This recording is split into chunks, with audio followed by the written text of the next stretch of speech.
I have some slides for some, and then some chalkboard for some of us. And if you want to get more details, you can always ask me, and we can do more on the chalkboard. Okay. So I'm going to talk about lifting and communication complexity. You all know what communication complexity is. Should I? You should. I should. Okay. Best in the first semester. Okay. Get the spirit of the thing. Okay. So ask questions if you don't understand. So I will switch pretty soon to talking about rank measures. So if you like computer science, then this is a great model. If you don't, then you can ignore most of this for most of the talk. But communication complexity is really a study of various rank-like measures of a matrix. Finally come around to that point of view. But it's a game between two players who are trying to compute a joint function. So you have a function, say f, on inputs x and y, and you usually think of x as being, a vector of length n, and y as a vector of length n. And so Alice has her input, the x part, and Bob has his input, which is the y part, and they're trying to compute this joint function f of x, y. And in the model, this is the deterministic version. They have an agreed upon protocol where, say, Alice starts and she sends a bit, either 0 or 1, that's a function of her input, and then based on that bit and Bob's input, he sends a bit back, and they continue in this way until finally they agree to be done, and when they're finished, the last bit that's sent should be the value of the function. Okay, I'm assuming here that the function's binary, but you can obviously generalize it for any other function. Okay. So you can think of the communication protocol as partitioning this matrix. So this is all possible inputs that Alice could get, that labels the rows, and all possible inputs that Bob could get, labels the columns. And so if Alice goes first, she partitions her inputs into two pieces, the inputs where she would send a 0 and the inputs where she would send a 1. And then based on that information, Bob partitions this subrectangle into two pieces, his where he sends a 0 and his where he sends a 1, and likewise he would partition this subrectangle into these two pieces, and so on. So a protocol partitions this communication matrix, or the XY matrix, into subrectangles, and the subrectangles, when they finish, they should be monochromatic in the sense that all the values that sit inside one of these rectangles at the end should either all be labeled with 0 or all be labeled with 1. Okay? And the communication complexity of the protocol is just the log of the number of subrectangles in the best protocol. Okay? So it's not too hard to see that if the matrix has, that if you have a protocol, since each of these things is a rank 1 little matrix, that the rank is never more than, the rank is never, the log of the rank of the matrix is lower bounded by the communication complexity. Okay? So already you see rank coming in. And it's a huge open problem whether this connection is tight. So we know that it's not exactly tight, but the question is the log of the rank, is this bigger than or equal to some communication complexity raised to some small power like 2 or 1 or 1.5? Okay. The other direction, if you want it. Oh, sorry, my mistake. Yeah, we want to know if communication complexity is upper bounded by polynomial in the log of the rank. So you can get a lower bound on the communication complexity by knowing that the rank is big, but the question is, can you do the opposite? Okay. Okay, so communication complexity has been around for a long time. We love it because it's an information theoretic model, so you don't have to worry about, seemingly don't have to pay attention to time and space considerations, complexity measures, because the players, Alice and Bob, are unbounded, and the protocol is really just measuring, to some extent, information flow that has to pass between them in order to compute the function f. And for some functions, they have to more or less send their whole, one player has to send their whole vector in order to be able to communicate the function, even for common 1-bit functions. But for other inputs, it's quite easy, and they can send just constant many bits. And what's nice about the model, like I said, is it's really an information model, so you can apply lots of techniques from information theory, from lots of other areas And you can use this model, you can sort of rearrange your lower bound problem very often so that you can get a lower bound by getting a lower bound on the communication complexity of some associated function. And this has been used like in pretty much every area that I've ever studied to get lower bounds. Questions? No? Okay. So today I want to tell you about a method to get lower bounds in communication complexity called lifting or hardness escalation. And I'll tell you about, I'm going to tell you like a bit of a survey. I have the slides for the survey part. And then I'm going to tell you about like a relatively new lifting theorem. Okay? So stop me if you have any questions. Okay, so the lifting theorem is, the whole idea of lifting is very natural. So what we want to do is study we're going to take a function little f, and you can think of little f as a Boolean function, but the most interesting case in the applications I'm going to talk about is where f is not Boolean. It's going to be actually not even a function, it's going to be a relation. Okay, but in any case, you have a function f over variable z1 through zn, and we want to compose f with a gadget or an inner function g. Okay, and g is a function that takes capital X and capital Y. So capital X is the domain for Alice and capital Y is the domain for Bob. And you think of it as a little tiny function. So you think of capital X and capital Y as small. So that's why I'm calling it a gadget. And what it does is it replaces each z variable by g applied to a fresh set of x, y variables. Okay? So the composition, capital F, is f composed with each of these, one copy of g on fresh variables, replacing each of the z values. Good? And the whole idea behind doing this is that we want to be able to study really simple complexity measures for the little function f, like its query complexity, how many variables you have to know about in order to be able to compute the value.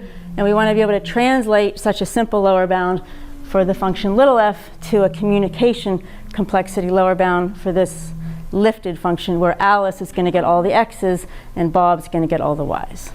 Okay? And as long as we have an intuition, as long as we have a gadget, it's not trivial that where they have to at least send one bit to communicate, and the gadget sort of knowing one value is not going to help you to know another because they're totally separate. It should be the case that lower bounds for on the simple measure up here, like query complexity measure, should translate to lower bounds down here. Okay? So just some terminology I'm going to repeat throughout everything. Little g is the gadget, little f is the function on n bits, and those bits will be called z1 through zn, and when we compose it, this composed function will be on bits x1 through xn, on x1 through xn and y1 through yn. Okay? And this is a typical type of lifting theorem that we want to prove, that the communication complexity of f, here I'm talking about the deterministic communication complexity of the capital function f, is more or less the same as the decision tree complexity of little f. Okay, and what we want to be able to do is vary this query model over here and get the corresponding varied communication model over here. Okay, so there's a whole bunch of these lifting theorems. I'm sure I didn't even name them all. Yeah, there's a bunch of them, and I'll tell you about a few. Okay, so there's all of them more or less, start with a measure of f that's either a measure on how many, some measure on the polynomial degree of f or the query complexity of f, and then they lift it to the analogous model in the communication world, or the analogous rank measure in the communication setting. Okay, and we'll see that you can use this lifting idea. Once you have this, then it's much easier to get lower bounds in this communication model, and then using the connection between communication complexity and non-uniform models of computation, that in turn gives you, sometimes a recipe for proving lower bounds for the non-uniform model that you're interested in. And most of the applications have been for monotone circuits, for monotone span programs, for extended formulations, and for SDP extension complexity. Okay. So I'll tell you about I'll tell you about the basic one and some applications of it, and then I'll tell you a little bit about some of the more recent ones. So my goal here is to tell you about one that I can actually explain to you. Okay, and I said before, there's lots of applications. Okay, so I'm going to tell you about deterministic lifting. I won't give you the proof, but I'll tell you about it and show you how it gives lower bounds for monotone formula size. Tell you a little bit about generalizing that to get a randomized communication lifting theorem, and then I'll tell you about okay, what's new here is that the proof is new. This is not that new, but I'll tell you about this because I think I can explain the proof to you. Okay, so deterministic communication lifting. So this was proven by Ron and Pierre Mackenzie, I don't remember when, a while ago, in a paper that I think people didn't recognize what it was because of the title. What was the title anyways?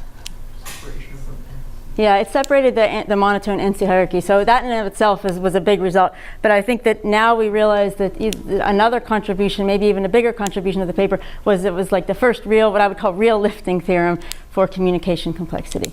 And when I say real, what we're looking for is one that applies where the function little f can be a function, any function, all totally arbitrary, or it can be a partial function search problem. So no restrictions on little f. And the inner gadget G, we're going to be allowed to pick it, but we want it to be not too big. Okay. So this is what they proved. You take an arbitrary function or search problem f, and the gadget that they used was the pointer function or index gadget. So Alice has this string x, Bob has y, and the function, you think of x as being, so if y has length whatever, x has length logarithmic in the length of y, and the output is the bit of y indexed by x.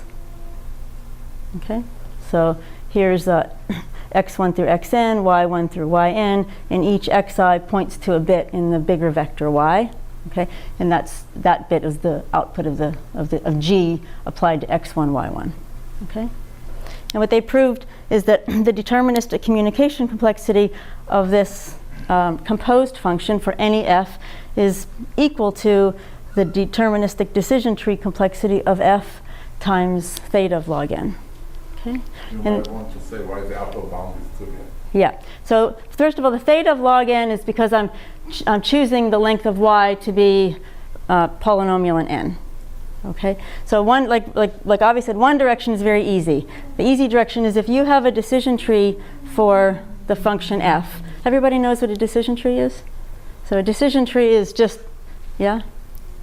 So it's just you query variables. In this case, we're querying the z variables, z1 through zn. You query a variable on, and then you have two paths that go left or right depending on whether say you query z1. Depending on whether z1 is 0 or 1, then you get to query another variable. And finally, at the leaf of the tree, you have to label the leaf with the value of the function. Okay? In the decision tree complexity, we measure the height of the tree. So it's a measure of how many bits you have to know about in order to, the maximum number of bits you have to know about in order to know the value of the function. Okay?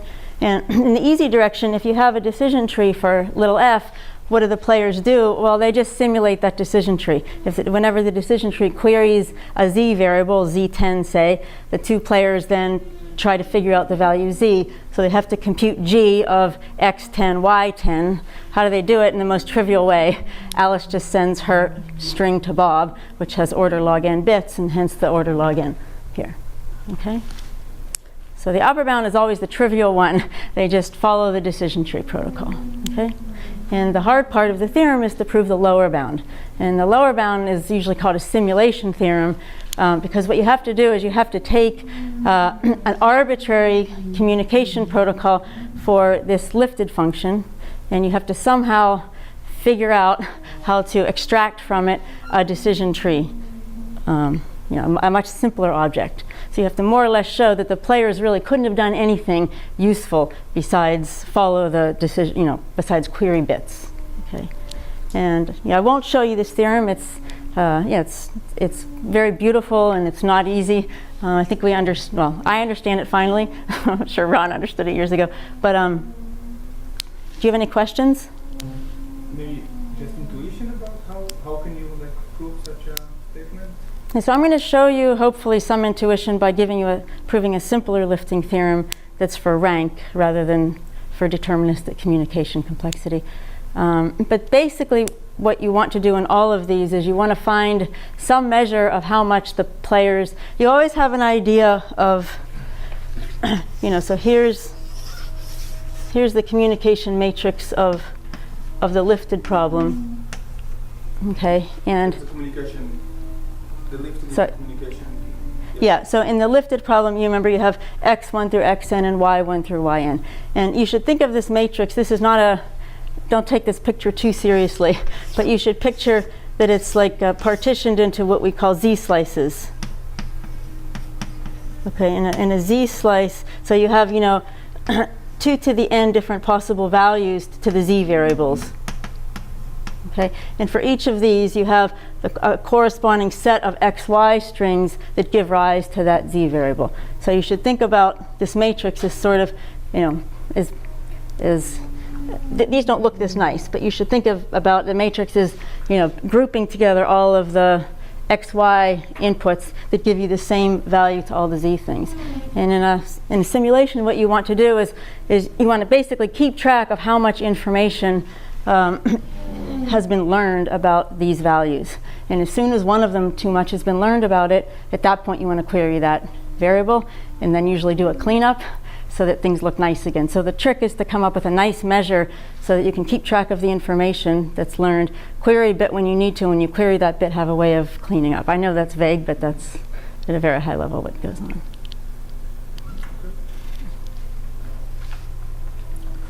Okay.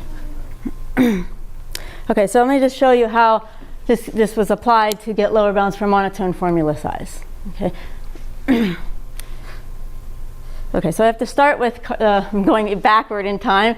So this fundamental result by Karshmer-Vigdisson, if you don't know it, it's really nice.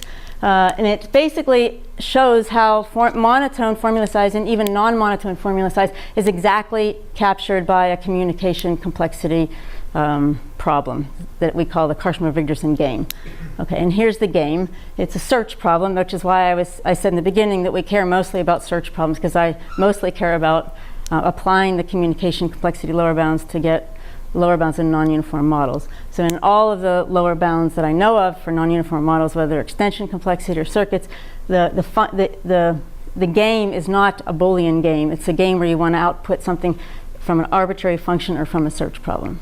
Okay, so this game, Alice is given an arbitrary, so you start with the function f, okay, and in the monotone case, it's a monotone game. I'll describe that first. So Alice is given a 1 input of the function, and Bob's given an arbitrary 0 input of the function, and their goal is to output some coordinate I where xi is 1 and yi is 0. And since it's monotone, you know that there is such an input, okay?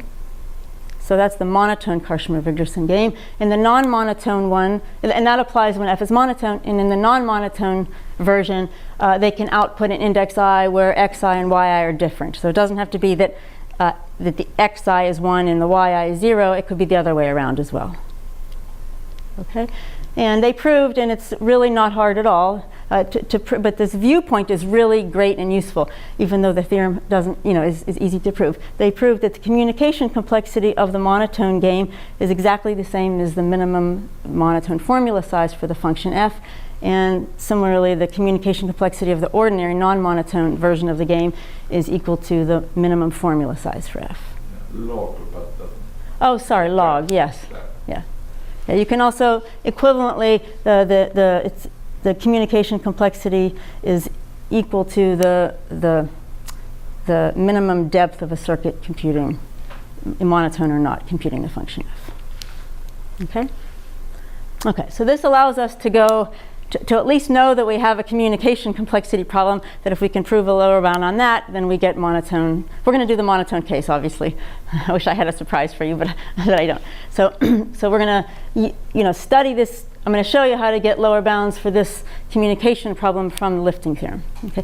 And I actually want to show you something more general, because this is how everything goes in all of these lower bounds. That big slide of lower bounds that I gave you on all the lifting theorems that hold for extension complexity and circuits, and everything. It all goes by the same general way. Instead of starting with the Kashmir-Wigderson game for a particular function f that we have in advance, it's more useful to start to come up with a more general version of the setup, where you start with an arbitrary search problem that comes from an unsatisfiable CNF. Okay, so you have an unsatisfiable conjunctive normal form formula in the z variables. Okay, and from that we're going to study the natural search problem for this unsatisfiable formula, which is just to, given an assignment to the z variables, find a clause that's violated. Okay. Maybe you should say it again, just because. Say it again. Switching context. Yeah. So this is an important next few slides. So I'm switching gears on you. So I want to show you that. So what we want to do is not decide on the function in advance, but we want to leverage the fact that we have this general theorem, and we want to be able to lift a search problem, that's easy to prove lower bounds for, to a harder search problem by lifting, and we want that search problem to correspond to a monotone function. Okay, so I'm going to give you a more general way to construct hard monotone functions by lifting a little bit hard search problems. Okay, so you start with an unsatisfiable CNF formula. This is sort of like over the z variables before it was lifted. Write the conjunction of clauses of the box. Okay.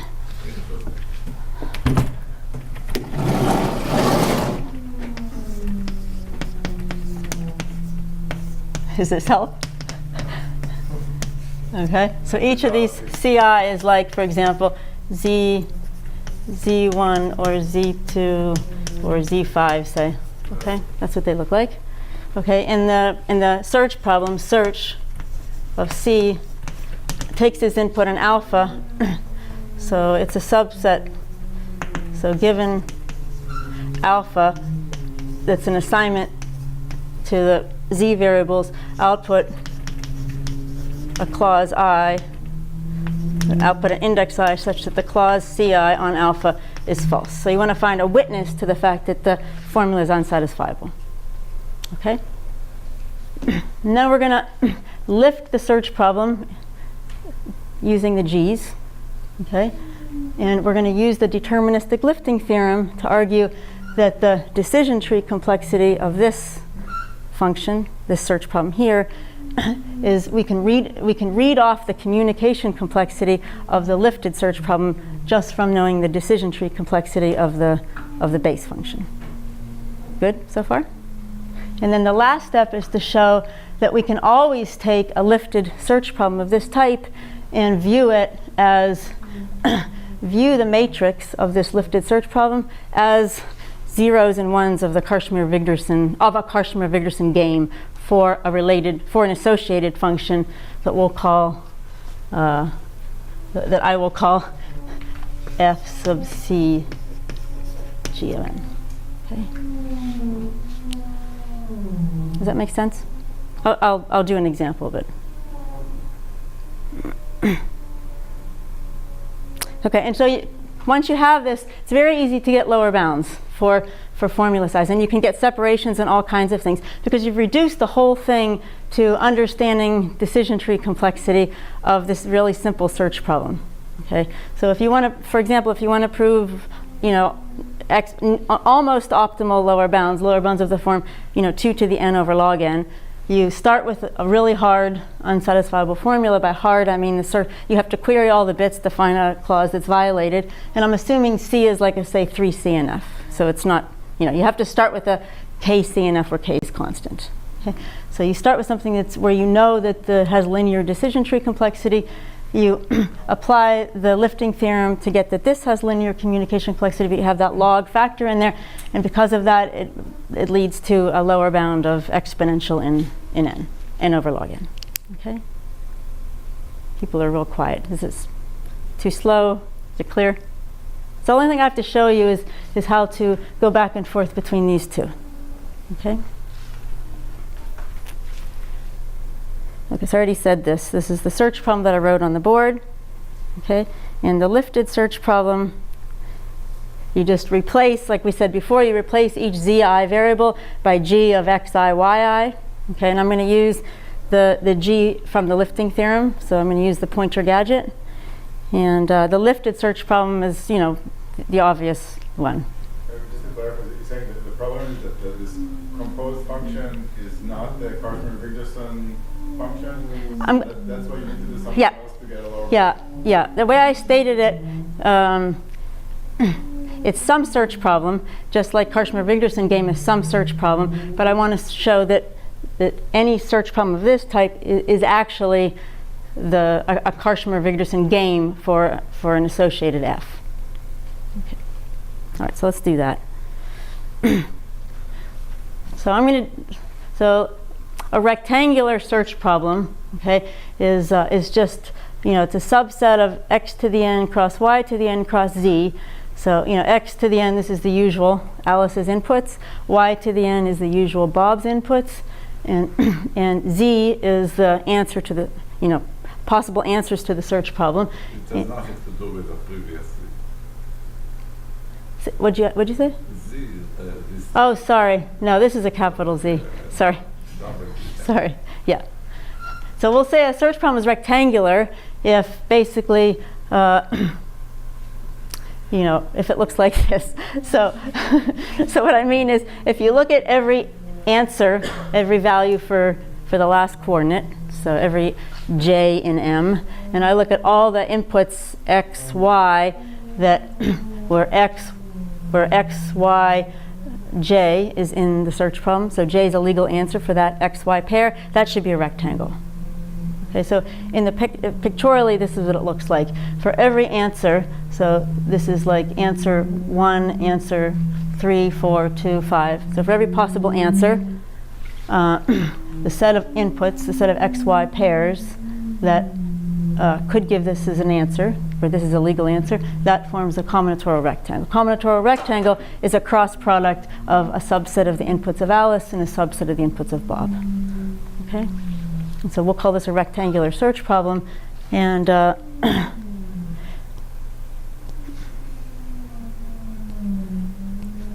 what I want to show you, did I miss a slide? I missed the slide. Yeah. So there's one technicality that I didn't tell you, that I forgot to tell you. So the search problem for the lifted function, I have to do something small to make it rectangular. Okay, it's not actually rectangular on its own. So the lifted search problem, Alice gets her x vector, Bob gets his y vector, and they're trying to output an I. So one of the clauses, so when you plug in the g of the x's into this clause, you get 0. Okay? And to make it rectangular, we're actually not going to just have the answer be I, but we're also going to tack on to the end of it the portion of Alice's input on the underlying variables in CI. So if CI has variables z1, z2, z5, then the corresponding rectangle is going to be I, and then the value for Alice's inputs x1, x2, and x5. Okay, so that's actually going to be the witness for the composed search problem. Why is it rectangular? Is it easy to see why it's rectangular? Yeah, it's easy to see that it's now rectangular.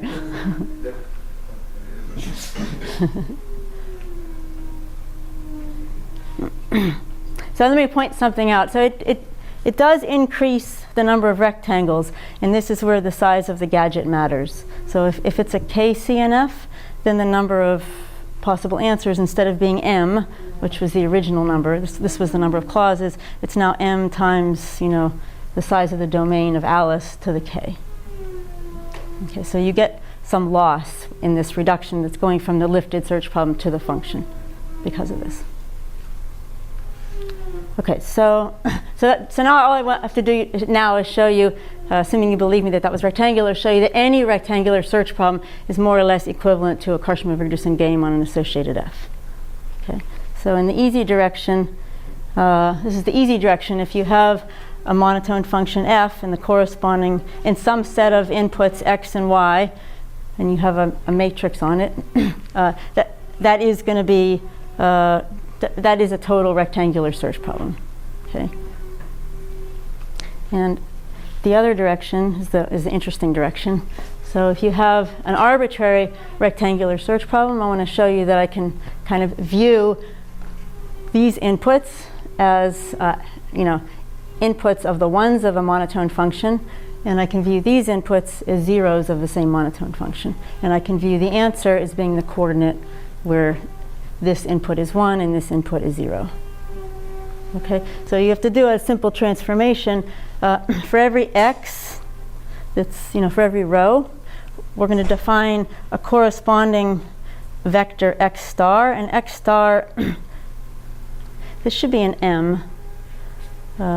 And sorry, m here is not, so m now is not the number of clauses, but it's, it's a little bit bigger than that because we had to tack on that extra information to make it rectangular. Okay, so anyways, x star, we go from length n to length m. Okay, and what this is going to do is, this is going to be a vector that's completely based on this one-to-one mapping between this and this, and the ith coordinate is going to be 1 exactly when there's an I, so that xy is in the ith rectangle. So said a different way, we look on the x, we take x, we go across, and we make a vector, 1 for every, so the length of the vector is going to be the number of rectangles, and we'll put a 1 in the vector, here we'll put so the first coordinate will be a 1, the third coordinate will be a 1, the fourth coordinate will be 1, and this coordinate will be a 1, and this green one will be a 1. Okay? Does that make sense? You just mark all the rectangles. Just mark all the rectangles that you're in with a 1. And y, you do the opposite. For every y, you mark all the rectangles that you're not in with a 1. Okay? And it's pretty clear, since this is the total rectangular search problem, that these are going to be disjoint. So for every x and every y, it must be the case that there's at least one spot in here that's a 1, it's a 0 for y. Okay, and that's going to be the function. So the function f of s takes an arbitrary string w, which is one of these transformed strings, and it's going to be 1 if it's from x star, and it's going to be 0 if it's from y star. So it's a partial function. It's a partial function. Yeah. Good. So we're going to just use this repeatedly now. So now we're going to use the lifting theorem. All these lifting theorems, we will just start with we'll start with a CNF search problem that has, high measure in some, whether it's polynomial degree or whether it's decision tree, and we'll use that to, plus a lifting theorem plus this, to get a lower bound on the corresponding function in some corresponding circuit class. Okay. So often you really want lower bounds on total functions. They are more interesting. So you'll tell us when you get this and when not. So. Yeah, good point. It's usually pretty easy to make it total.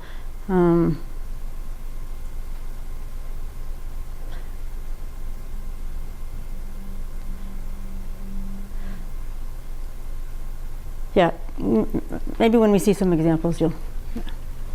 I mean, the thing is that when you get the lower bound, you just have to show that there's a subset of the ones, and you can start with any total function. So you could take this and just make it monotone by, just in the monotone case. In the monotone case. In the non-monotone case, yes, I'm not going to talk much about the extension. But it's usually, sometimes you can do similar tricks. Okay, so I'll show you a couple other easy applications of lifting theorems and of this lifting theorem, and then I'll tell you about, I'll actually try to prove a new lifting theorem. Do we take a break after an hour? It's up to you. So we can take a break whenever you think it's the time for break, 5 or 10 minutes. Okay. I'll look and see how you guys look. The audience can pressure you. Yeah. Okay, so proof complexity applications. So I'm not going to say much about this, but the idea is that if you have a, not even going to tell you what a proof is, but if you have a propositional proof in a system where all the lines in the proof can be computed with low communication complexity, okay, then if you want to prove lower bounds on the height of the refutation. So in general, refutation is just going to start with an unsatisfiable set of clauses. So it's going to start with a bunch of these, and it's going to derive new formulas from previous formulas in a sound way. Okay, and the strength of the proof system is based on the how expressive the intermediate lines are allowed to be. Okay, so resolution is a proof system where you're only allowed to start with clauses and derive clauses. In a Frege system, you start with clauses again, but you're allowed to derive arbitrary formulas. Okay? And if you're in a proof system like resolution or cutting planes, where you're only allowed to, all the lines that you could possibly derive are restricted to have low communication complexity, then you can easily get a lower bound on the height of such a refutation by just noticing that if you have a small height refutation where each of the lines has low communication complexity, then you can solve the search problem efficiently if you have such a proof. Because you start at the bottom, the players start at the bottom, and they just, you know, I'm imagining the variables as being arbitrarily partitioned into any two pieces.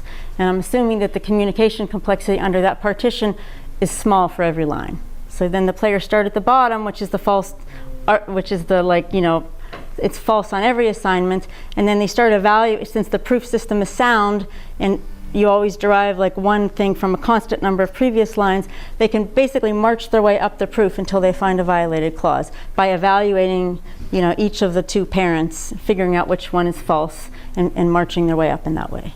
Does that roughly make sense? So for a weak enough proof system... So basically what you're saying is that following the proof backwards leads to the search problem that That's you right. just described. Exactly. Thank you.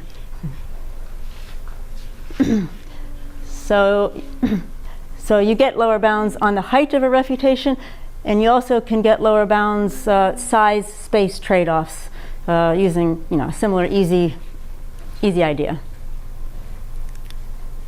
And so, for example, cutting planes is a good example.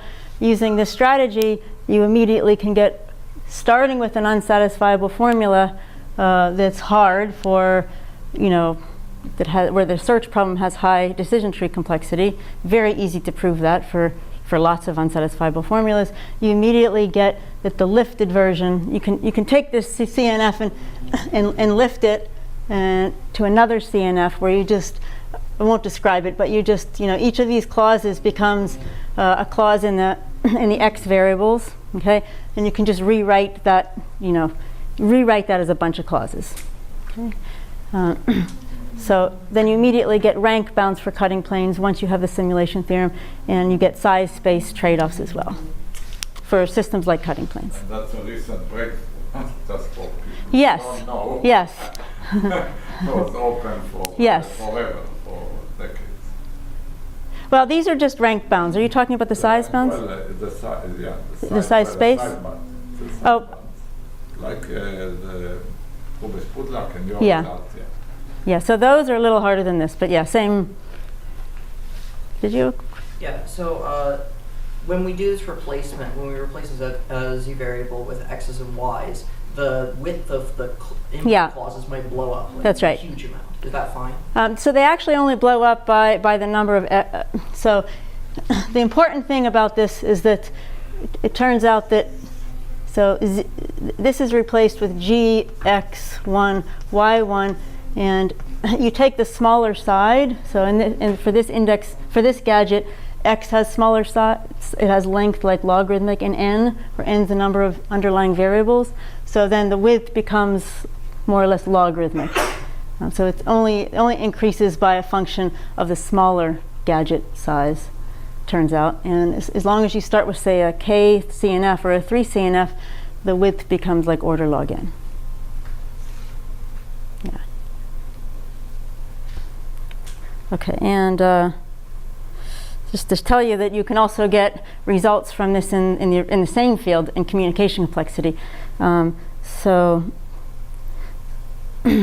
there was this problem that was I don't know, page 1 or something of Nissan Kushelevitz, or page 3 or something. And Mika Goose, who was my PhD student, said he was working his way through the open problems in that book. And maybe he's on page 8 now, I'm not sure. But anyways, this was a problem about, so I said in the beginning when I defined deterministic protocols that they give you a partition. So if you have a deterministic protocol for a Boolean function, where this is Alice's input x and Bob's input y, a protocol gives you a partition of the matrix into monochromatic rectangles. However, it's not an arbitrary partition.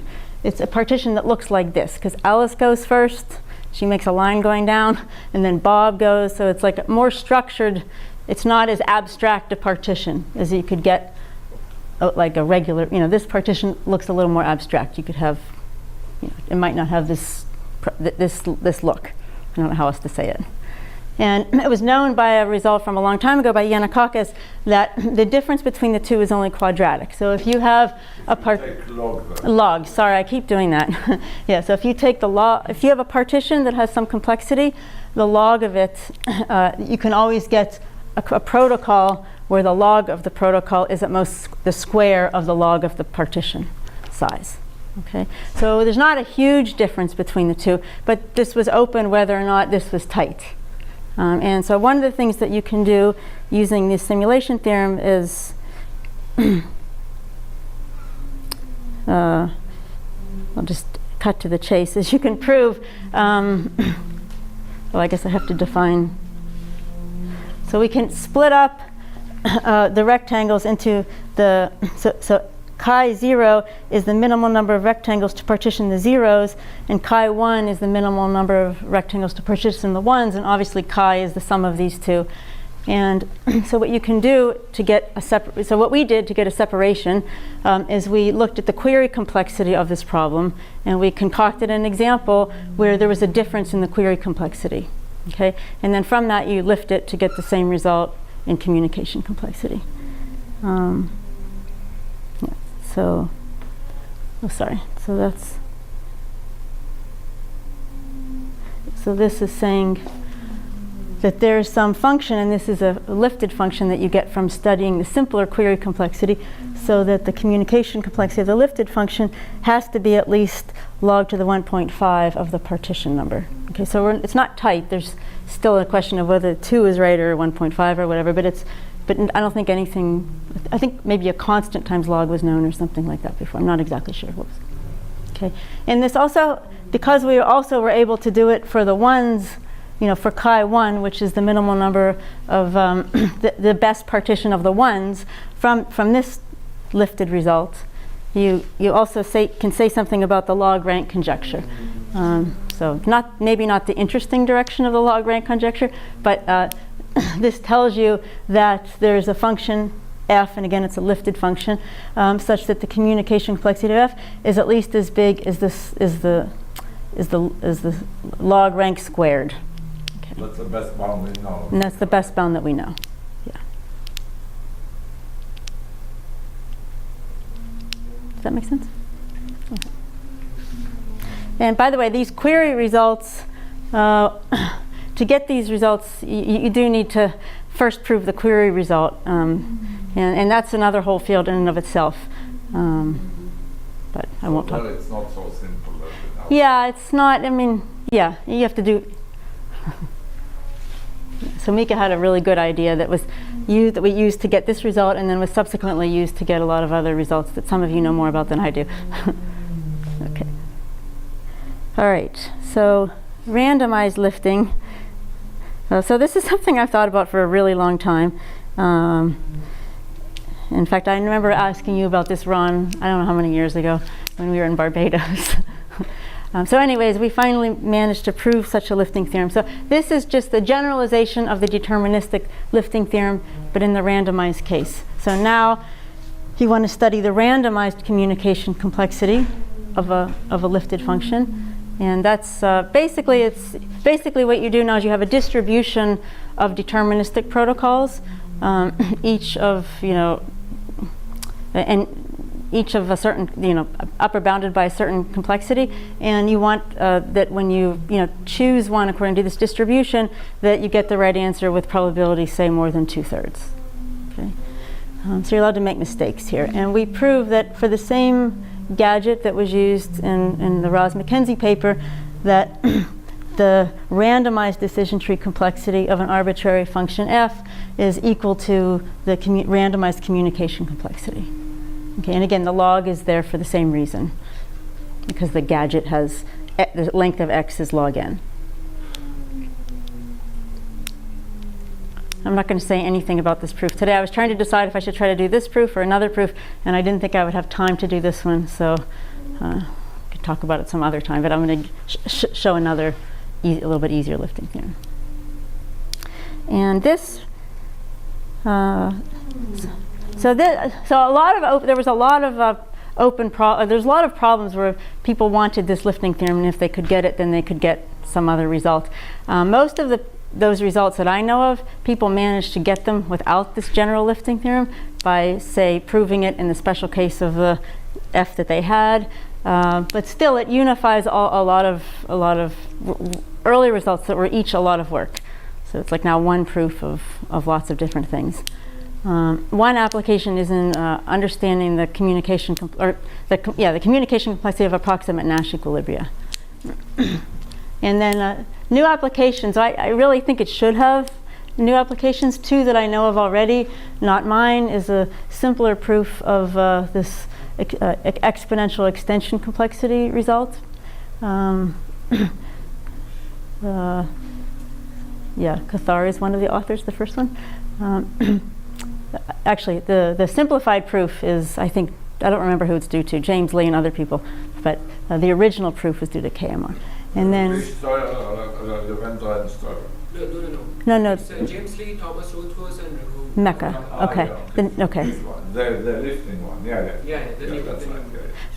Well, this is a lifting theorem. Yeah. But they reprove this using the decomposition and using the BPP ideas, which I think it's simpler because I still don't understand that paper, but they also think it's simpler, so maybe it is. And then so this I think is really interesting. Ava, you asked this at your birthday celebration, I remember, and so Mika and some co-authors, I'm not sure who they all are, managed to actually prove a lifting theorem that works for size, again using the BPP decompositions. And that's upcoming. So there's going to actually be a workshop at Fox on this topic. So if you want to hear about these new things, it's the day before Fox. So this one. So I don't know if you know. There's there's something called communication games. It's a generalization of communication protocols for search problems where you get a DAG. There was something. Yes. So that's the old result where he shows not only, so it's like an analog of Karshmer-Wigderson that applies to circuits. So he shows that, if you have a circuit of a certain size, it corresponds to a communication game of the same size. So you have to put restrictions on it's a communication DAG, but you have to put restrictions on it so that it's, so you don't just get it trivially.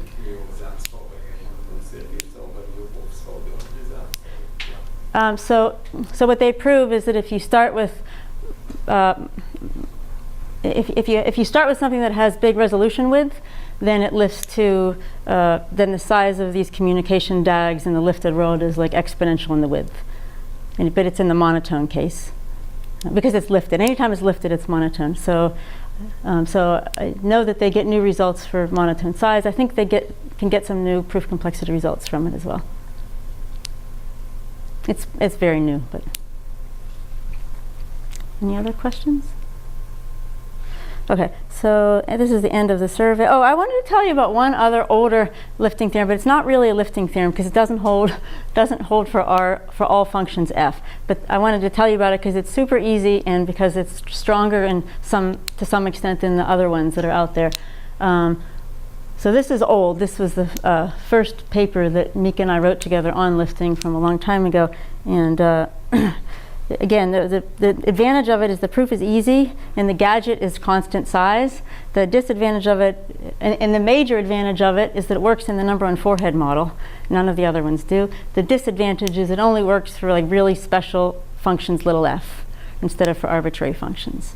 Okay, but anyways, it builds on work of Huen and Nordstrom and an old paper of mine with Paul Beam and others that actually had an error in it. But in any case, so you have to start with a search problem that has a very special property, which is it has large critical block sensitivity. I'm not going to bother defining it, but it's a measure of complexity that's natural for search problems. Okay, but unfortunately, not every. What you really want is to say big decision tree implies, you'd love to have a number on forehead lifting theorem that says if you start with a base function that has big decision tree complexity, and you lift it in a number on forehead way, then the lifted thing has high, say, number on forehead deterministic complexity. Okay. This instead starts with an assumption that's stronger than high decision tree complexity. It starts with an assumption about the high critical block sensitivity. And block sensitivity and decision tree complexity are very closely related, but critical block sensitivity is stronger, so it doesn't apply. It's not the same as decision tree complexity for search problems. But in any case, we show that if you start with a function that has big critical block sensitivity, then the randomized communication complexity of the lifted thing, you can read it off from the critical block sensitivity. And the reason that I like it is it's just a reduction to set disjointness. And that's the reason it works in the number on forehead setting. Okay, so it only works for certain special formulas like Citon, but it does give you. So one thing that it gives you that I think is not well known, because who would read a paper that has critical block sensitivity in the title? But one of the things that it gives you is lower bounds for a dynamic version of the proof system SOS. If you don't know what SOS is, don't worry about it. But it does give you lower bounds for. Not what low bound for right. So right. So SOS, if the degree is so the degree can be the degree has to be like less than log n, because the number on forehead model we only have good lower bounds. So restrict the degree to like log n to the epsilon, and then it proves that the dynamic system, the rank of it has to be near linear.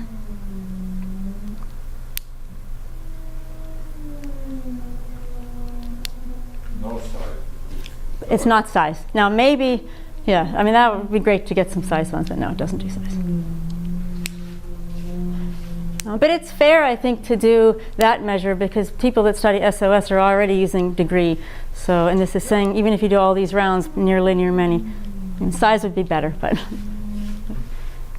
okay. Okay, so it might be a good, do you need a break? It might be a good time. Okay, let me go a little more and then we'll take a break, then I'll go on the board.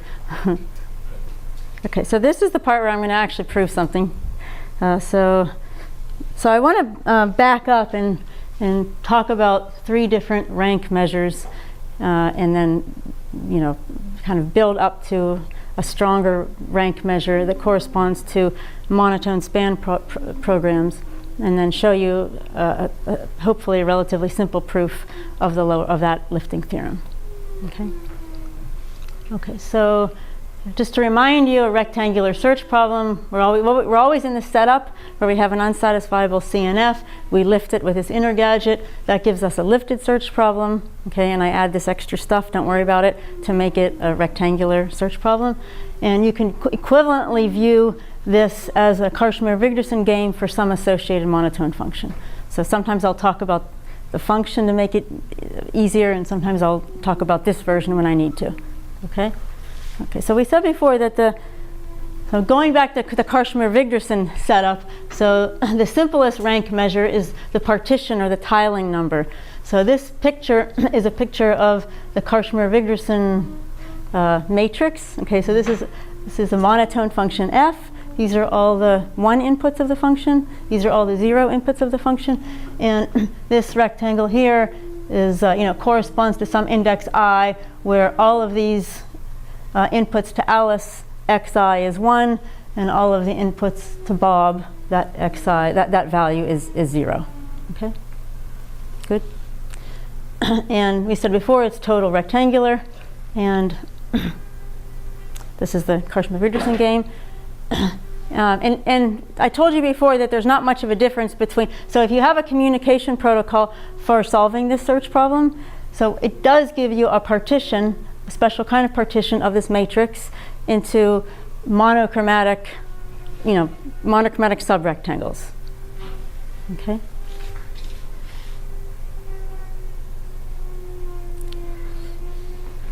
So and the partition number is the minimum number of rectangles that you need to partition this, so that so the partition number, we'll call it alpha of f, is the smallest number of rectangles that you need to partition this matrix, so that every single subrectangle in the partition lies within one of these colors.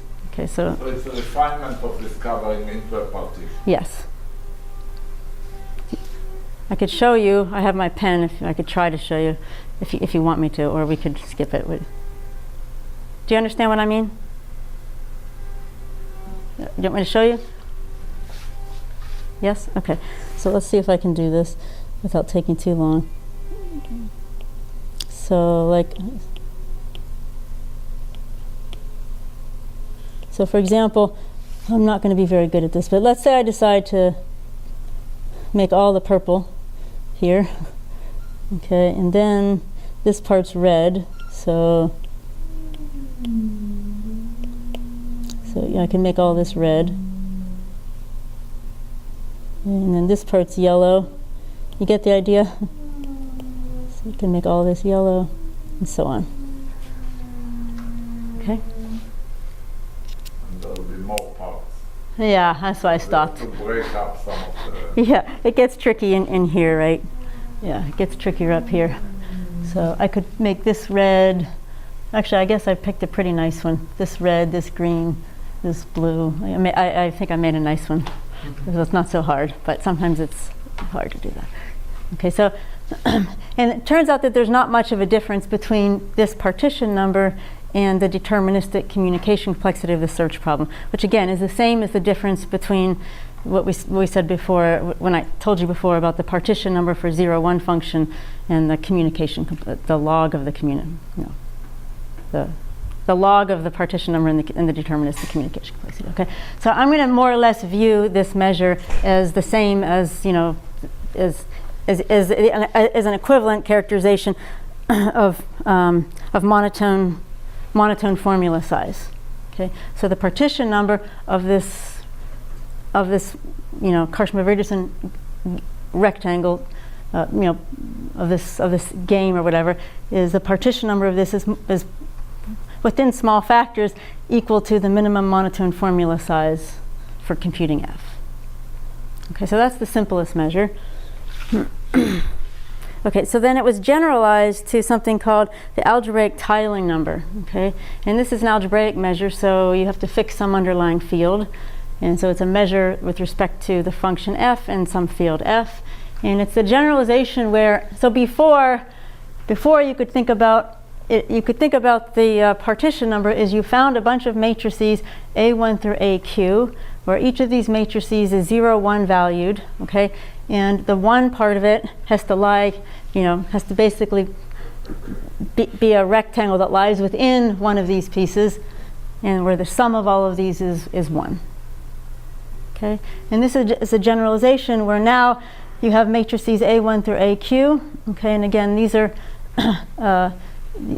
matrices over the whole thing, and you want for each of them that the non-zero part of it has to be within some of one of these rectangles. The support, yeah. So it has to be 0 outside, okay? And the sum of them all over the field is 1, and each of them has rank 1. Okay. And it's like a linear programming relaxation, but you do it over. Very good. Yeah, exactly. So, and the measure of the complexity of the tiling is Q. So it's the sum of the ranks of all the matrices. And the tiling number of the function f is the minimum Q over all such algebraic tiling. So you could picture that you could have a tiling that's smaller than, you know, than the partition number. Okay, but it's certainly the partition. A partition does give you a tiling. Okay. And it turns out, I think it was Anna Gall, proved an equivalence between the algebraic tiling number and the complexity of computing F in the monotone span program model. Which you're not defining. Oh, I was going to define it. Okay, Yeah. I really like it. And I know Avi likes it. Yeah, so check this out. My slides are almost done. Okay, so a span program is it's a linear algebra model of computation, not like a circuit at all. And given a function, you have to write down a matrix. Okay, it's a 0. No, I guess it's a matrix over the field. So again, span programs are defined with respect to a particular field. And you write down a matrix where the entries are in the field, and you label the rows with variables of the underlying function f, or their negations, so literals of the function. Okay, and then given an alpha, so given an assignment to the variables of the function, that kind of lights up some of the rows, the ones that are consistent with the value. So I think I have an example. So here's an example. So we have x1, x2, x3, x4, x5. We have a function defined on 5 variables, and that's the input alpha. And so since x1 is true, we get to use the first row. x2 is false, so we don't get to use this one, but we get to use this one, and so on. Okay, so all of the rows that are consistent with this assignment, we want to now know if, say, the all1 vector is spanned by those rows. Okay, and if it is, we accept alpha, and if it's not, we reject alpha. Okay, and the monotone version of a span program is the same, except that you're only allowed to label the rows with positive occurrences of variables, so no negated variables. Okay, and the size of the span program is more or less the number of rows. Okay, and it's a really interesting model of computation, I think. So one reason it's interesting, so it generalizes monotone formula size. If you can prove a lower bound for monotone span programs, you automatically get a lower bound on formula size, and that's true for any field. And it's actually more powerful than you would think. Even the monotone version of it is more powerful than you would think, because even though it computes only monotone functions, it's using linear algebra, so it's not really a monotone model of computation. In fact, it can do some things with small monotone span programs that require exponential size monotone circuits. Okay, so you can't even get lower bounds for it from monotone circuit lower bounds. So it's kind of incomparable. Another reason people care about it, although I know very little about this, is the complexity is somehow related to I don't even know what. So something about, maybe you can help me here. To what you want. We now secret sharing scheme. So this is a cryptographic. Right, but it's related to how many shares you have to give the player. Sizes of shares. Yeah, there we go. Players too, yeah. So it's exactly this is an equivalence. This was proven also by Karshmer. Yeah. So and people care about these linear secret sharing schemes. So that's reasons to be interested in it. And like I said, the algebraic tiling number is exactly equal to the monotone span. So you can see the difference between getting lower bounds for this versus the partition number, which we were talking about already. So the lower bounds I showed you before that used deterministic lifting, they more or less got lower bounds on this partition number. Okay, and now we want to show how to get lower bounds instead for this stronger measure. Okay, and just one more measure that's that I want to tell you about that's that generalizes tiling. It's a rank measure that I'm going to call Rasbroff's rank measure, and you have the same picture that we had before. So it's a search problem, and these are all the this is the Karshmer-Wigderson game, and these are the rectangles, one for every coordinate. Same setup, but now the rank measure is we want to come up with an A. So you want to come up with a way to fill in this matrix with values over the field that you're in to maximize this ratio. And this ratio is the rank of A divided by the maximal rank where you restrict A. So you look at A restricted to this, to one of these subrectangles. So by restricted to, I mean, just pretend like it's 0 everywhere outside of there, and look at the rank of just this part. Okay, and look at the maximum over all of these n subrectangles, and you want to maximize this ratio. Okay. There's a good reason for this. It's sort of monotone over, and this rank measure is subadditive. It's very natural to pick this. It's just motivating. Yeah. Do you think it's? Yeah. Really? Okay. So what's? To me, it's natural because because we can get lower bounds for it. But I actually didn't. You have a formula. You start, adding up. I see. It's a monotone formula. It's sort of taking conjunction and disjunction. Mm-hmm. Rank is some modular. Right. So I see. It's subadditive. So it's really just putting the right framework on the same arguments that were used before, Mm-hmm. just putting them in the right mathematical framework. This is exactly the next line. Yeah. This is exactly the reason for the next line. Yeah, that's the reason for the next line. Yeah, that's the proof of the next line. Of this line? Yeah. This is just the definition. No, Oh, I know what line you mean. Formula science is Oh, yeah. So yeah, so here's the measures we have. I think this is what you were saying.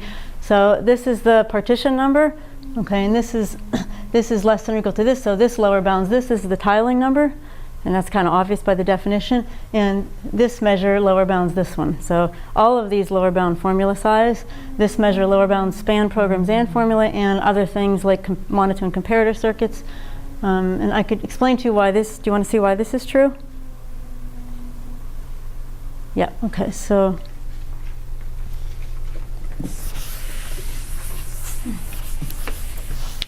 But this is good just because you restrict yourself to algebraic tiles which are constant.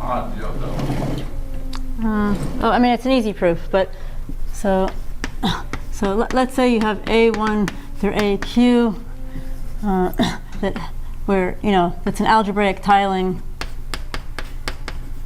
where Q is equal to the, what did I call it? The algebraic tiling number of F, okay? And then let A, say A star, be an arbitrary fill-in. So I want to show you that the rank of A star has to be less than or equal to that. Okay, so A is an arbitrary matrix. All these matrices are over, you know,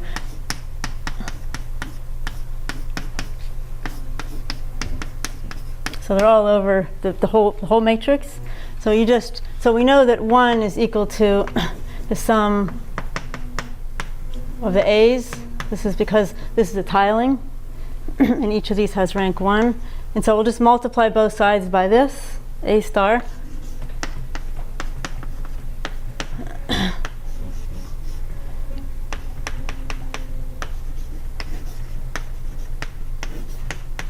Okay, and each of these things, we know that it's, oh, I took out the picture, but we know it's like each of them, there's some rectangle that the support of it is inside there, and it's 0 everywhere else.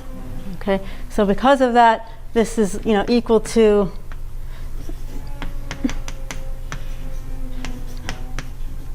so I can restrict this to one of these pi j's. Okay. This shouldn't have been a Q. Okay, does that make sense? And now, and so this is less than or equal to Q, which is the tiling number, times the maximum. And these have rank 1. So this is equal to Q times the maximum of these things. Maximum over J. Okay, so that tells you that Q, which is the tiling number, has to be bigger than or equal to, sorry, I switched to rank here on you. I'm going to put ranks everywhere here. So now I'm just going to put ranks. Yeah. Yeah, so the rank of A, since A is equal to this is less than or equal to the rank of this, which is equal to the rank of this. So here all I did was, you know, I might as well zero out everything outside of the rectangle where this was contained in. So that's what this is doing, okay? And since I'm summing up all of these over all Q's, that's at most Q times the maximum of the rank of these. And then I just, you know, move this down here and I get what I want, okay? Okay, so, all right, so let's take a break, and when we come back, I want to show you, oh, sorry.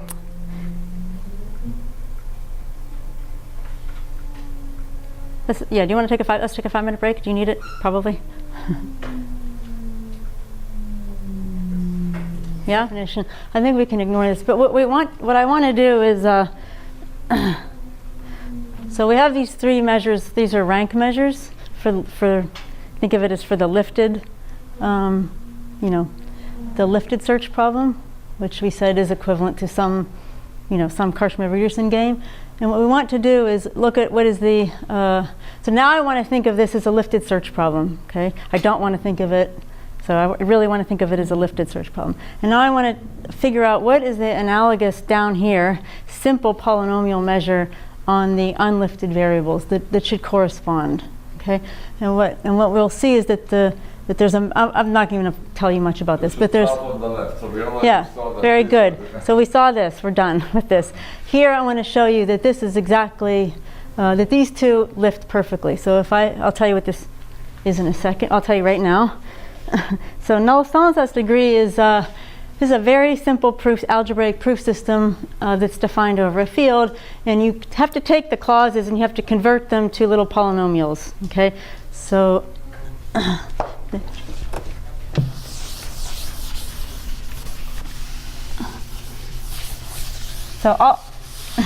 you have to take a little bit of special care if the field has characteristic 2. So we'll just do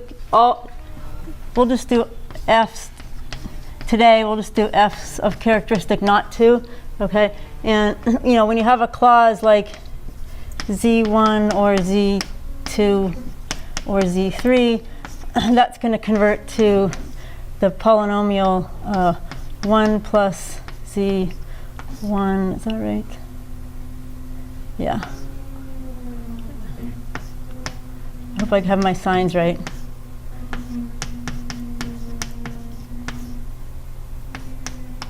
So I want it to be the case that a 0, 1 satisfying assignment to all the clauses over here gives rise to a plus minus 1 assignment that satisfies all the equations over here.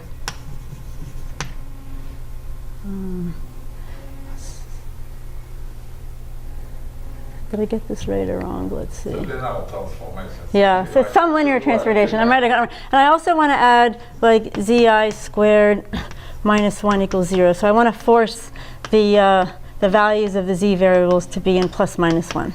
Okay? So what you do, this proof system, it starts with polynomial equations, and we can get them this way if we start with the C and F formula. So you can think of it as a refutation system for C and F formulas. Take each of the polynomials, convert them to a PI plus these polynomials that force the plus minus 1 values, and then a unsatisfiable system. Unsatisfiable. Yeah, so these PIs are unsatisfiable system of polynomials over the field, and a really simple version of Hilbert's null-Stallings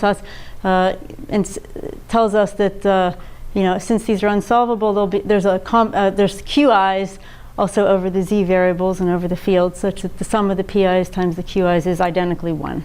And the reason that we can be over the field instead of an algebraically closed object is because we're forcing the values to just be in minus 1, 1.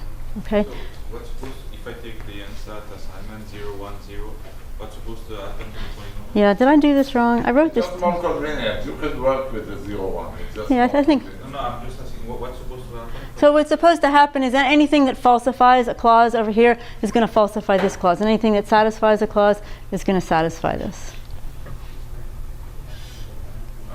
I'm just switching from, yeah, okay. And the measure of complexity of the unsatisfiable CNFC is the minimum degree of the Q's, so that the sum of the P's times the Q's is 1. Okay, and again, you can have this proof system over any field, and it's stronger than DPLL, tree resolution. It's just a little bit, it's stronger because it can count, right? It can do things over whatever field it's in. But it's still a measure of like how many, the degree is sort of to some extent some measure of how many variables you have to look at in order to know what's going on, okay? So hopefully it's clear that it's a proof system, right? If you have such a polynomial. Yeah, sorry, I didn't say that. It should be pretty clear that if you have such a thing like that, then the PIs are not solvable, right? Because if they were, you'd have something, you'd plug it in on the left and all the P's would be 0, so the left would be 0, but the right is 1. Okay, and then completeness, follows from Hilbert's null-Stallings test, or you can prove it more easily than that. But. And everything's multilinear because we have this, so the degree is never more than n.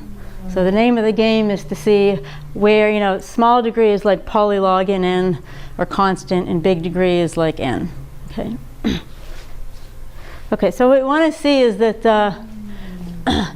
that Nullstellensatz degree and is exactly the scaled down version of the algebraic tiling. Okay, and I'm hoping that you can sort of squint and see that that's the case, because up here the tiling, so remember what the tiling is, the sum of the AIs is 1. So that's sort of like the sum of the PIs, QIs is 1 down here. And when you lift, you get rectangles, and here you have monomials. Okay, so but I want to kind of show you why this is true. So if we can do that, if I can show you that that this lifts to that, then again, it'll be really easy to prove lower bound for monotone span programs and separations and anything else we want, because this is very well studied. So if you want to prove a separation between span programs over one field and another field, I just have to find unsatisfiable CNF that's easy for one field and another and hard for another.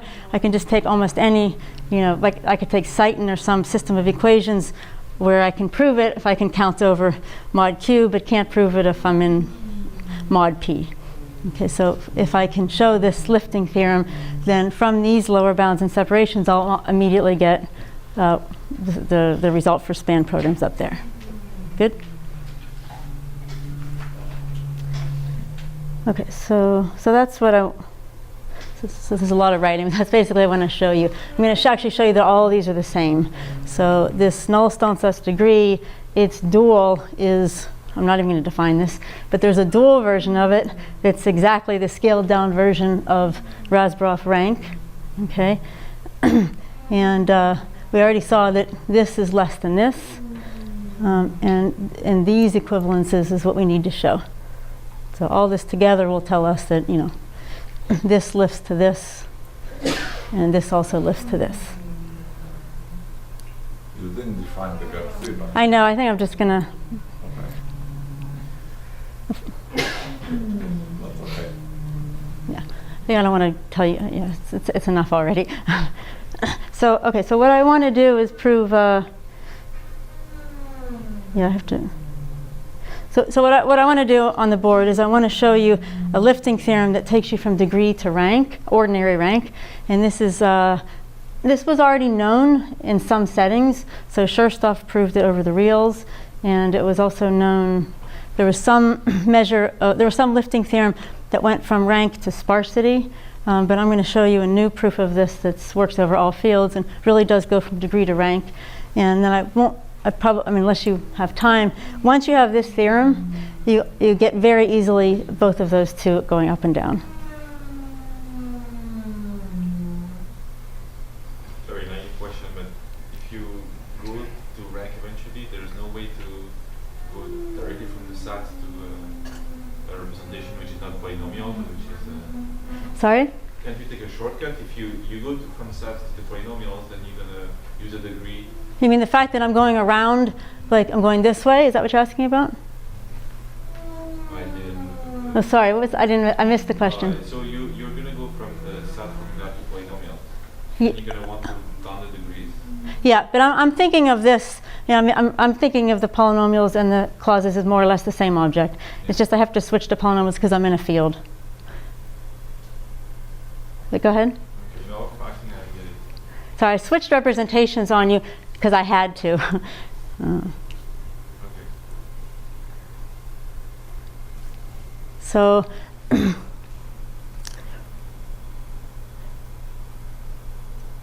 yeah, I mean, this might look mysterious. Probably this looks mysterious because I didn't introduce this. But more or less, so remember what this measure was. This was you had to fill in a matrix, you know, an arbitrary way so that its rank was big. But when you look at any of the small rectangles, the rank you want the rank to always be smaller. And this is exactly the same thing for polynomials. You want a polynomial with big degree, but when you restrict it by the corresponding assignment that sets the clause to false, the polynomial degree drops a lot. Okay, so this is really, really naturally the lower version of this. And so and this is about rank, right?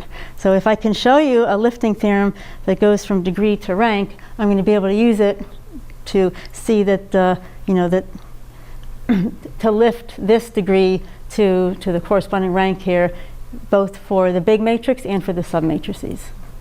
Okay. Okay, so I'm going to state this and prove it on the board now. Everybody good? Well, I have to keep this one. Yeah. Yeah. You are not with this for more electrons. What? You are not clear all electrons. Okay, so I want to show, is this one goes up to?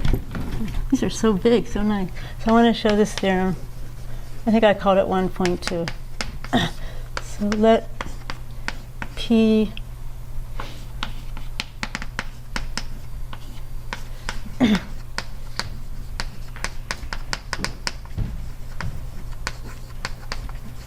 so I'm trying to show that degree lifts to rank.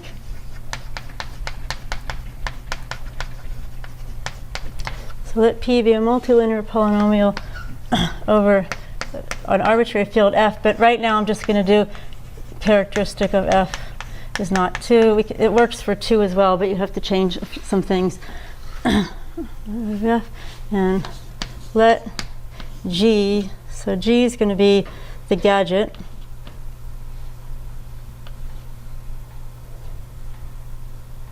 Let's see, make sure I get the right. Yeah. So I'll use the same x cross y, and I'm going to stick with -1 being true and 1 being false. So this is the gadget. So it has to satisfy this property. But before I do that, I have to define the Kronecker product of two matrices. How many people know this? Anyways, it's a natural operation that is going to really give us exactly what we want. So if you have two matrices A and B, let's say A is m by n, and let's say B is, say, p by q, and we'll index m by like I, j, k, l. So this is going to be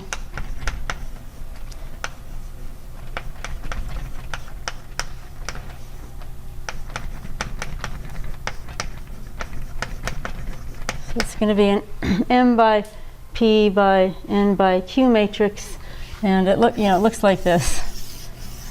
So here's A11 times B, and A12 times B, and so on, and A1n times B, and so on.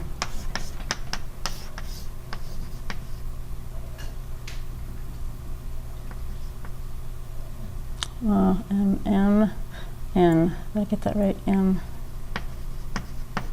Okay, so A cross B of I, K, J, L is just A of I, J times B of K, L. Okay. Okay, and the product is exactly the right construction so that you can get the ranks to multiply.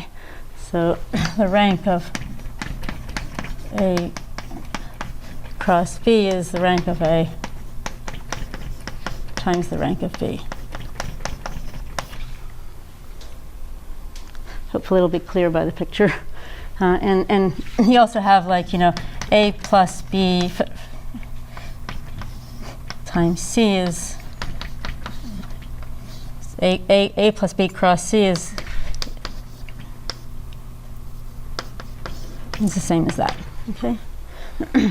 Okay. So we want to come up with a general condition such that if G satisfies some property, then that when we lift P with G, what we'll get, we'll have our nice degree property. So the degree should lift to the rank. Okay. So let G satisfy that the rank. So for any matrices A, B of the same dimension, the rank of 1 cross A plus G cross B should be equal to the rank of A plus rank of G times the rank of B. Okay, so we want this to be true of G, and if that's true, then So 1 will have the same dimensions as G. yeah. Yes, yeah. So anytime I put a 1 and I don't specify it, hopefully it'll be clear. Yeah. So then, when I compose P, the polynomial, with the gadget G, okay, so remember this means replace. So this is going to be a matrix now. This is a communication matrix. So each Z variable, again, is being replaced by, by the X's and the Y's.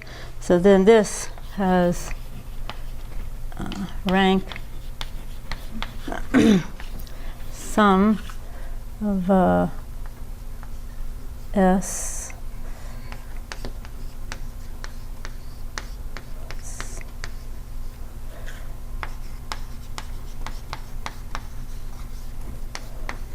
so basically all of the so I have A as a polynomial, and I'm writing out in its Fourier representation.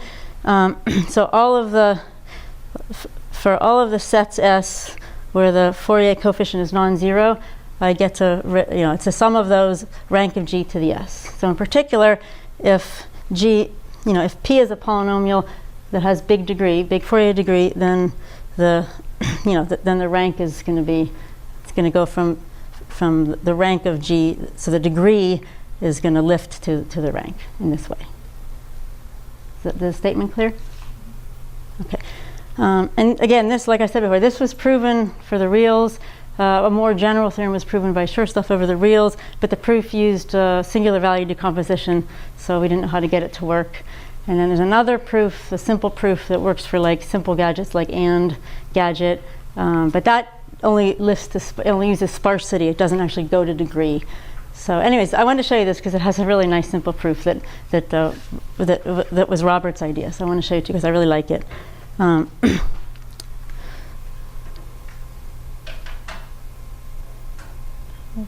so everybody clear on what we're doing? Okay, so first let's just look at what happens with, so P is some arbitrary polynomial, and it's just the sum of a bunch of monomials. So let's look at what happens to a monomial when you do this to it. So if P was just a single monomial, we want to look at a single monomial lifted by G and see what happens to it, okay?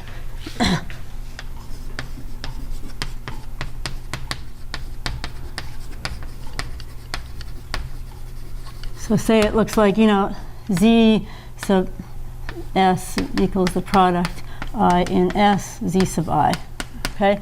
And we want to look at Z sub S, okay? We want to look at that.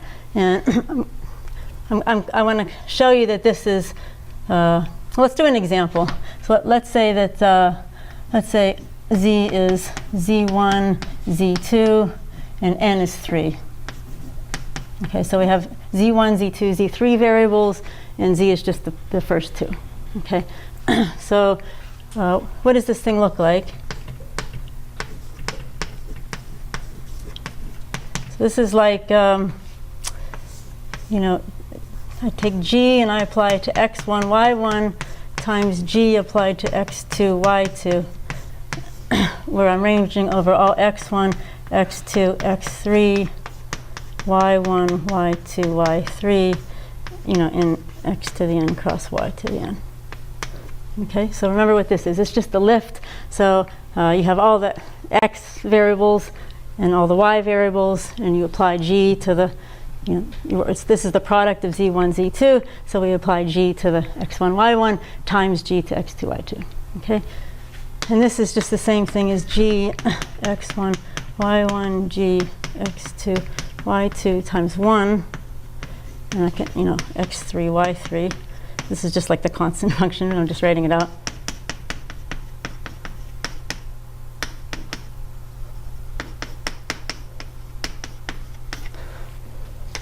Okay, and then this, by the definition, this is just, G,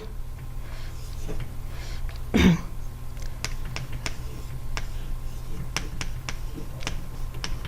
believe me? So because, you know, because A cross B is just A applied to ij and B applied to KL, when I do G cross 1, I'm just going to get, you know, sorry, G cross 1 is just going to be that. Okay? And so in more generally, if I have Z sub S, some monomial, it's going to look like, is this clear? Okay, so in more generally, if I have a monomial, you know, Z sub S, and I compose it with G sub N, it's going to look like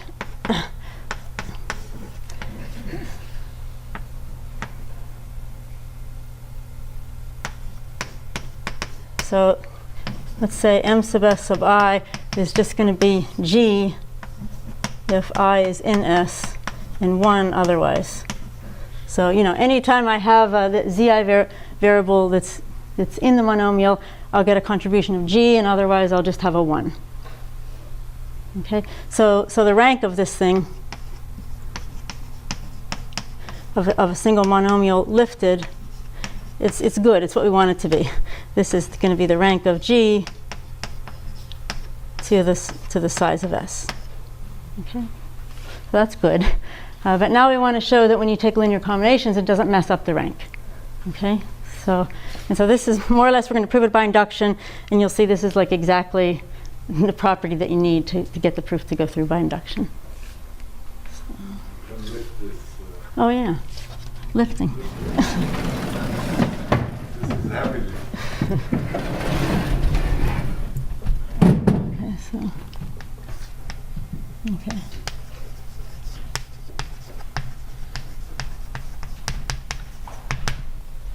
Okay, by induction on n, the number of variables. So if there's no variables, then it should be obvious, because then it's just, you know, p is just either 0 or some coefficient. So then it's clear that when you lift it, it's going to have the same rank as g. So let's do when p is like q plus z1 times r. So q is a polynomial in, you know, z2 through zn, and so is r. Okay, so we want to prove it for this. So p, so this is, so we're just going to do this for each of the monomials one at a time. So it's like the sum over all s, so that p hat of s is not 0, and it's m.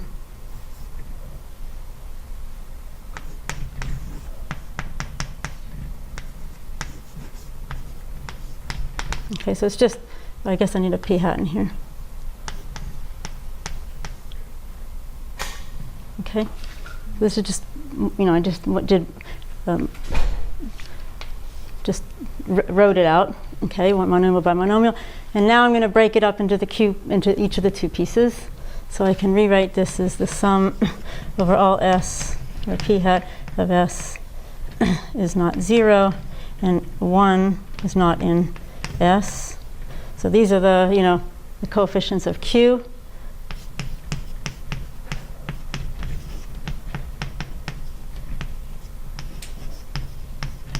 And I can start at 2, and then plus the other ones.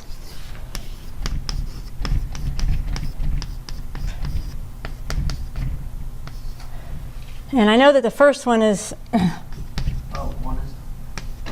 so oh, sorry, I. Now I know that the first one is in there, so I can just do G.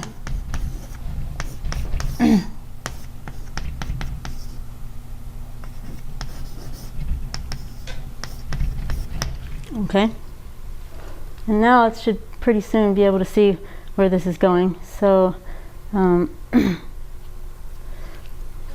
I should be able to use an yeah. So I want to use the fact that now is where I want to use the fact that so this is a smaller polynomial here, and so n's gone down by 1. So by induction, I should have that this one. You want the ranks to Yeah. of the sums. No, then you can write it.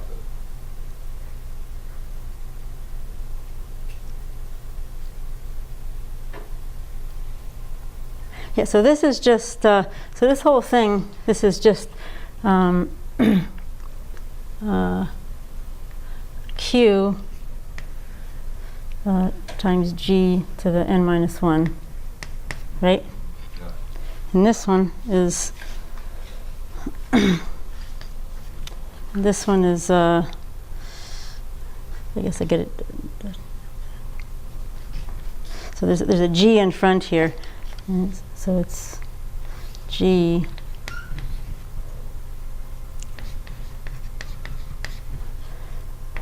what am I trying to do here? Make sure let me get my notation right. I'll compose this again. Yeah, that's what I wanted. So this is, I'll move G to the outside, yeah. And now I want R.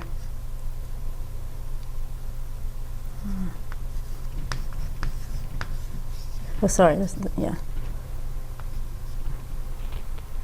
Yeah, is that right? N minus 1. Yeah, n minus 1. Okay, so I have two, so I have two smaller problems that I can apply induction on. Okay, and when I apply induction on this, I get that. So I get that the rank of the whole thing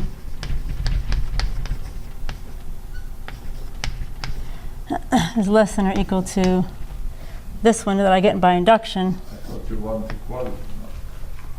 Oh yeah, sorry, sorry. Yeah, you're right. That's why I'm going to use that. Thank you. So this is the rank, and now that one I get to do is the sum of. I'm going to use the original coefficients when I talk about them.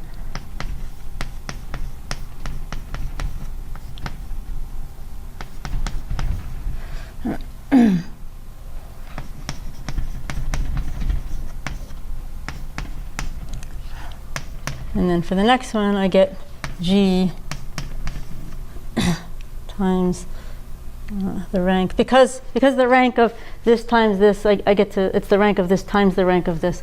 I get to say it's G times sum S P hat of S is not 0, 1 in S.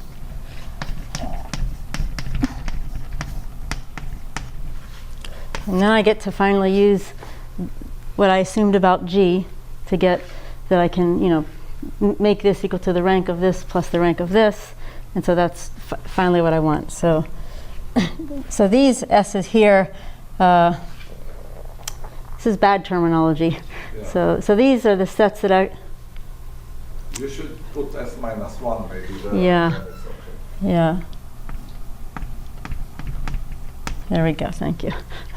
Yeah. So, so all of these are the coefficients. When I include this first coordinate z1 back in there, these are all going to be the coefficients for the sets S that contain 1, and these are all the other ones. And since the ranks, since the rank of the whole thing is the rank of this plus this, I get that this is equal to, the total sum over all the sets S.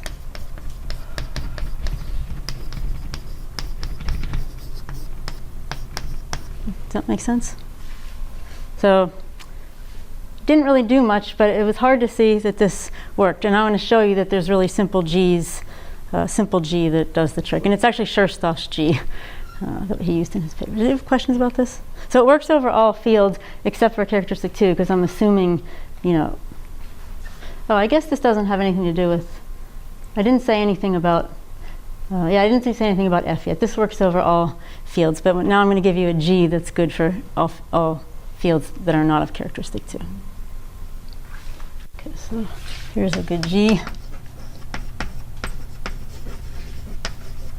Okay, and I'm going to index it by a lambda, and it's going to be, so it's going to be a pointer gadget again, almost a pointer gadget.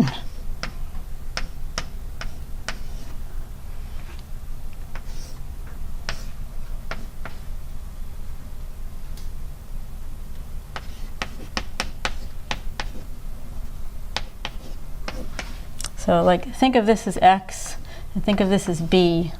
and think of this as y.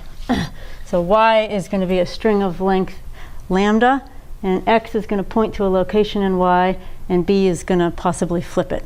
So this is going to be b times, oh, sorry, I want this to be minus 1. Sorry, minus 1, 1 to the lambda. Okay, so this is the pointer, same pointer function we talked about before, and then we're going to just add this extra bit b, that which might change it. Okay. So if you look at G as a matrix, so let f sub lambda just be, you know, the pointer part of it. Okay, so f, let me call it a capital F since I'm going to think of them as matrices. So f of lambda looks like, so f of lambda has full, has rank lambda. Okay, it's just like the, you know, the Fourier coefficients of size 1. Okay, so it has rank lambda. Okay, and g of lambda is just, well, depending on how I order my rows, but it's just f of lambda and minus f of lambda. Okay, and so I want to show that this has the property, that this g, you know, has the property that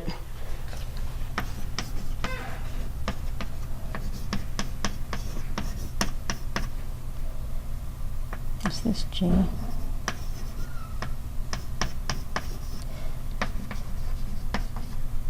So I want to show the rank doesn't go down.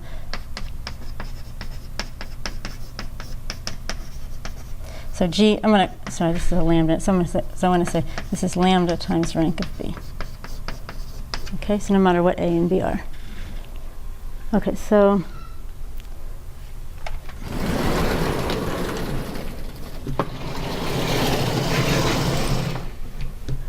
so this thing, 1 times A plus G of lambda, oh, that should be a cross in there. So what does this look like? So this looks like, maybe I should remind you, well, I'll remind you here. So this is going to look like 1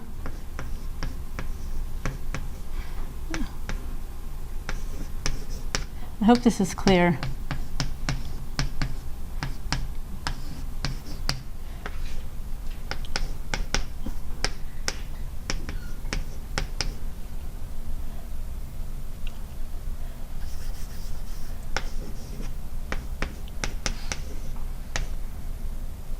Oops, sorry.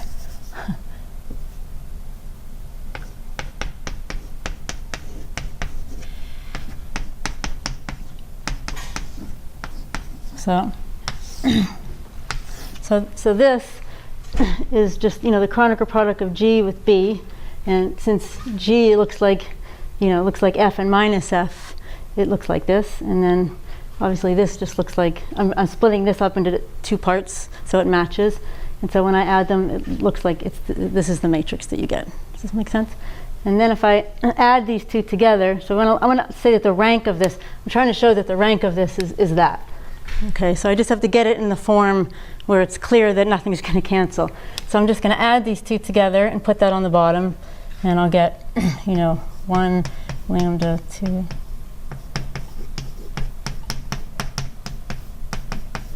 So that's on the top, and on the bottom, this cancels, luckily. That's why we put the minus 1 there in the first place.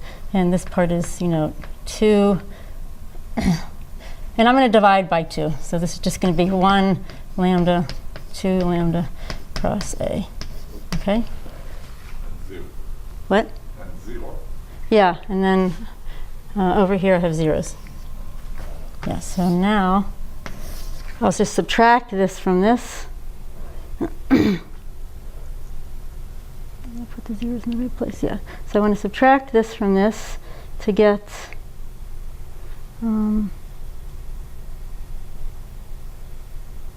yeah, so let's see. So I'm trying to make this look like so I know that the rank of this is, the rank of this thing is lambda times the rank of B.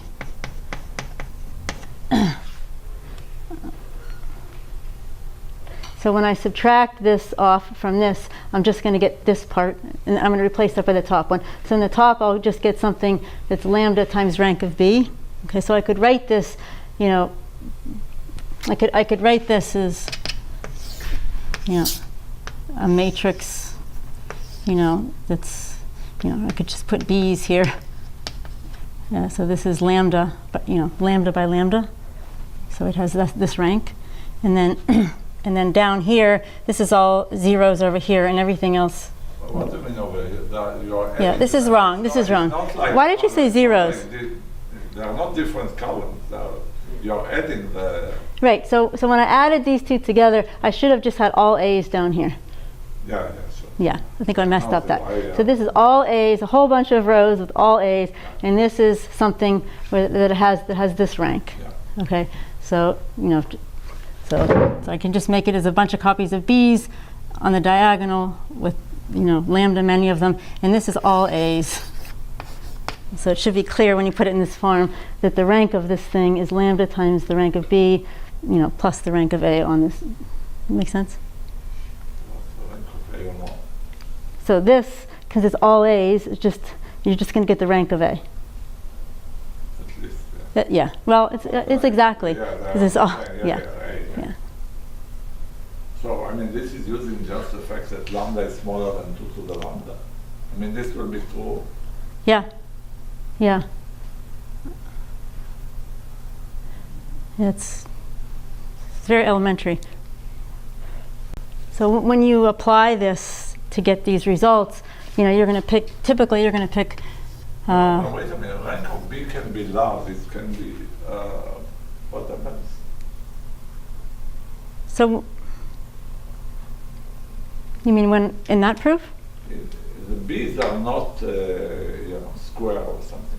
I'm just trying to see why you have extra A's on the side. So A and B are the same. And they are the same, Yeah. yeah, but suppose they can be like 2 to the lambda by lambda, right? That's right. Yeah, 2 to the lambda. So you Yeah, so that's what I get lambda by lambda matrices. If A is 2 to the lambda by lambda, then You mean at the very end when I do it over here? no, I'm just. So I'm not sure what you're. I'm just trying to think of a simple example of A and B. Suppose they are So 2 to the lambda by lambda. I'm just trying to see the picture of the proof. well, why don't we just take A to be a single G? A single one. I mean, A single G is the single G is. it could even be simpler than that. I mean, No, then you won't be able to multiply it. Oh, sorry, single G, you do, take it. Yeah, sure. Okay. I'm not sure I'm helping. Yeah. I'm not sure why the matrices will be lambda by lambda. No, there is not. No, it's central. Yeah, it's Just- yeah. I think maybe this terminology is confusing. I should maybe try to explain this. So this whole matrix is 2 lambda by 2 to the lambda. Well, sorry, no, that's not what it is. That's not what it is. That's what this part is. Times. Yeah. So whatever A and B is, let's say A is, let's make it easy, n by n. then this is going to be 2. The whole thing is going to be 2 lambda times n by 2 to the lambda times, well, n. I guess in your example, the matrix will become square if A were 2 to the lambda by lambda. A and B both were 2 to the lambda by lambda. Yeah, so why don't the B's extend all the way to the A's? Because the rank, well,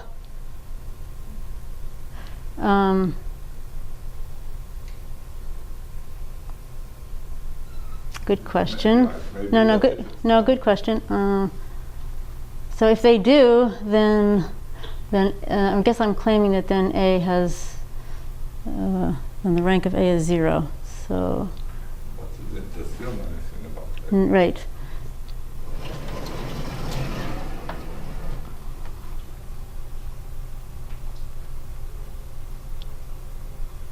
Okay, so let's, okay, so when I subtract You this. have to use somewhere that it's this indexing function. No, the only place I'm using it is the fact, I think I already used it. I used it to get that it looks like this. Because this is where I used it. That it's of this type. Where did you use the property that Fn has this? So I wrote this this way. Okay, and that was using the fact that G looks like that. Okay. Yeah, but there is not a property of Fn. Fn could be arbitrary. It doesn't have to be. Yeah. No. Yeah. Oh, good point. Oh, yeah. Okay. So it's the fact that it's rank. Oh, I'm using it here maybe. So it's rank lambda, and so now I guess I'm arguing that the biggest. Okay, so I see what you're saying. Okay, so this is 2 to the lambda by n, and this is lambda by rank b, and so yeah, that's the reason. So this is huge, right? Compared to this, since b is n by n, the rank of this is at most lambda times n, and this is huge. So I have lots more places out here. Does that answer my? Yeah. You didn't have to. Yeah, I guess. To the lambda. Yeah. The thing is that 2 to the lambda doesn't matter. The only thing, I mean, I bet you could get this to work with more like lambda by lambda. We didn't try. Plus 1. Yeah. It doesn't matter in the applications because it's the size of the smaller. So we just used sure stuff because it was there. I think that the O1 vector cannot be spanned by the rows of your F lambda. Sorry, that the all one. You're saying the all one. Let's say you have an O1 vector, it cannot be spanned by the rows of the F lambda. Otherwise, the rows of A. Yeah. Yeah, I think that's. Yeah. That must be true. Yeah. Oh, I see. You're saying that's what you need. Okay. Good. Just one more row. Yeah. In fact, for 0, 1, it's really easy. Maybe I should have showed you that one. I should have showed you that one. So for the 0, 1 case, you can just literally take the identity matrix with the 0 here, and everything else is 0. So that this can be G. And so it is lambda by lambda and has rank lambda minus 1. So maybe that's what I should have showed you.